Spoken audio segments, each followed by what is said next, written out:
They're encountering Christians that, originate from the Persian church of the East and have a different theology, maybe a somewhat different Bible, but largely the same.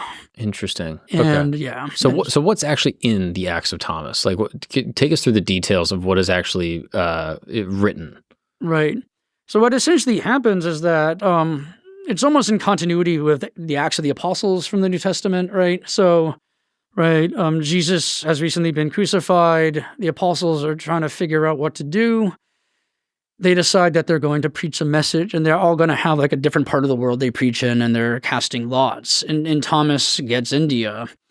The author of the text is apparently aware of the way that Thomas is depicted in the Gospel of John, where he tends to be a bit doubtful, a bit non-compliant, let's say, and he doesn't want to go. And what happens is that when he refuses, Jesus appears to him, recently resurrected, and says, you need to go to India, and he refuses. And from there, it just so happens in the narrative that there's a merchant from India in Jerusalem who wants to take a craftsperson to India to build a palace for his king. And Jesus appears to him, and he says, I have someone I want to sell to you into slavery. And so they have this transaction, and Thomas becomes enslaved. And it's a fascinating sequence for a lot of reasons, in part because it's so strange that in some ways Jesus shows up to someone and seems to be like, I want to engage in a transaction with you. If you imagine maybe Jesus appearing and communicating a big cosmic message or something like that, that's not what happens to this merchant, right?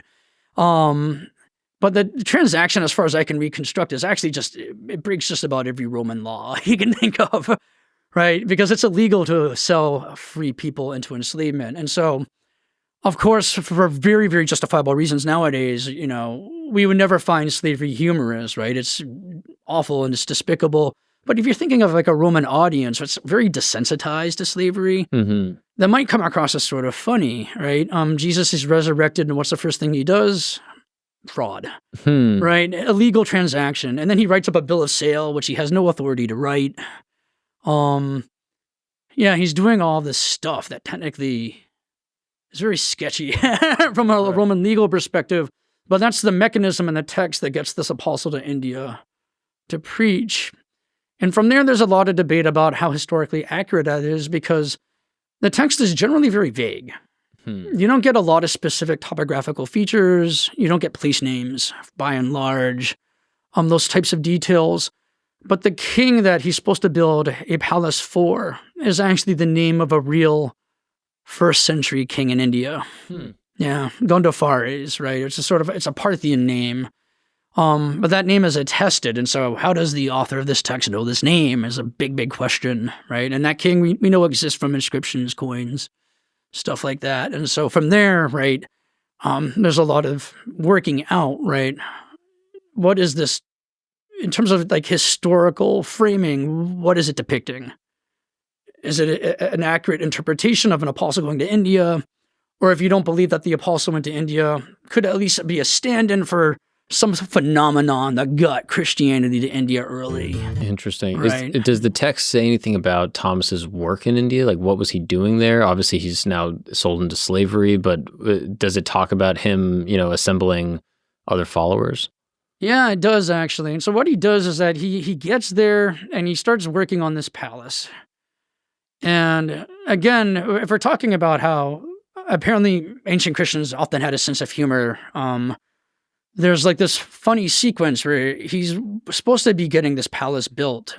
And as we sometimes hear contractors doing, right, he's going way over budget and he's way over scheduled. And he keeps saying to the king, I need more money. But whenever he gets it, he distributes it to the poor, because that's what good apostles do, right? Part of that message of Jesus and so forth.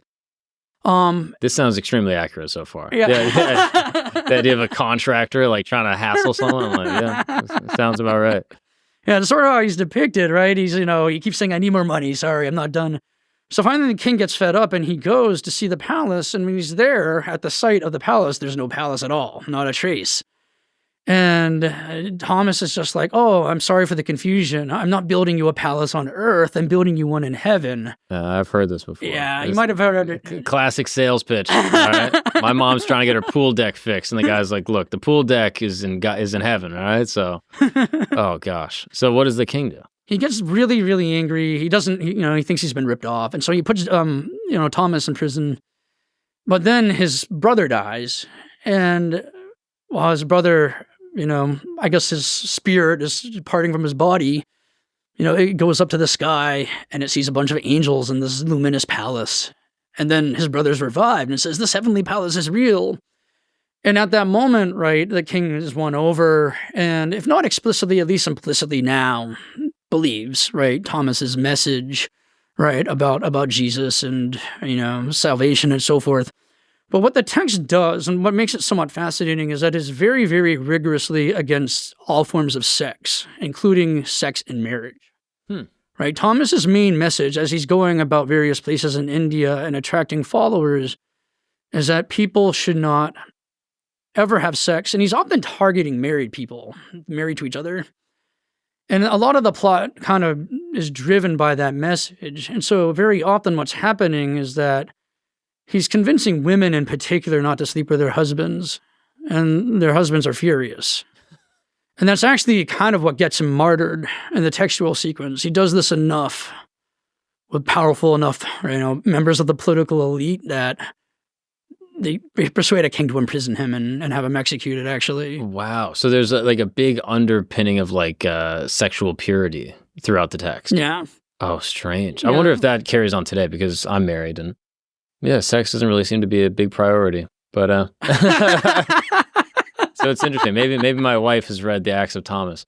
But that's interesting that this pervades throughout the text, that he's so concerned with sexual abstinence. Yeah, it's intriguing because that vein of thought certainly exists throughout early Christianity, but it's not what you would think of as dominant, right? As the church forms and gets established. It's quite the opposite. Nowadays, it's very common for Christians to have very many kids and that go forth and be fruitful, and that message seems very much ingrained in Christian dogma. Yeah, it's interesting that would be so antithetical to the point. And now, was this text, does it basically end there, that the king is then, converted, and that his kingdom is converted, and that is like a Christian place? It doesn't say that explicitly, intriguingly, because what happens is that once his job is done, and the name of the king is actually a name that is the name of kings from North India, a very far, far distance from where Thomas Christians now live in South India. Right. Nowadays, we think of it from a modern vantage point, India as sort of a unified landmass, and European colonialism has treated it that way. In that time, it would have just been sort of warring different tribal groups to some capacity, like different kingdoms. I imagine controlling different geographical areas. Yeah, precisely. So different polities, different states, different cities, different governments. Right. And so if Thomas is in one place, it means he's not necessarily doing work in another, arguably. But once he does that whole palace business of his, he basically leaves that realm, and he's traveling. He's very itinerant, and when he's executed, it's a different king. Now, you had mentioned that there's a polymorphic element to Thomas in the text. Yeah. What do you mean by that? Essentially, what happens is that throughout the narrative, right, Thomas is portrayed as Jesus's twin.